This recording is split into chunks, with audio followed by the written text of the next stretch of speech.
আবারও নাফ নদ থেকে 4 জেলেকে তুলে নিয়ে গেল আরাকান আর্মি। মাছ ধরতে গিয়েই এমন বিপদে পড়েন তারা। টেকনাফের দমদমিয়া সংলগ্ন লালদ্বীপ নাফ নদে ঘটেছে এ ঘটনা। অপহৃত জেলেরা সবাই টেকনাফের জাদিমোরা রোহিঙ্গা ক্যাম্পের বাসিন্দা।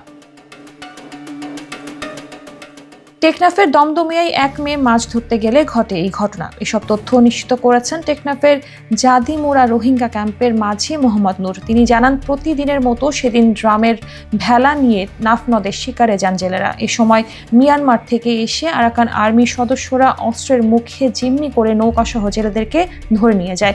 তবে পালিয়ে আসতে সক্ষম হন তিনি সহ বেশ কয়েকজন জেলে। এ বিষয়টি কর্তৃপক্ষকে অবহিত করা হয়েছে বলেও জানান মোহাম্মদ নূর। অপহৃত জেলেরা হলেন আরাফাত উল্লাহ, আনিস উল্লাহ, মোহাম্মদ জাবের এবং আনোয়ার সাদেক। টেকনাফের উপজেলা নির্বাহী কর্মকর্তা শেখ এহসান উদ্দিন বলেন, জেলেদের ধরে নিয়ে যাওয়ার খবর শুনেছি, বিষয়টি খোঁজ খবর নেওয়া হচ্ছে। প্রায় নাফ নদী থেকে আরাকান আর্মির হাতে জেলেদের অপহরণের ঘটনা ঘটে। এতে জেলেদের মাছ ধরা হয়ে গেছে বিপজ্জনক। স্থানীয় জেলে মোহাম্মদ আলম বলেন, আরাকান আর্মির কারণে জেলেদের সব সময় আতঙ্কের মধ্যে থাকতে হয়।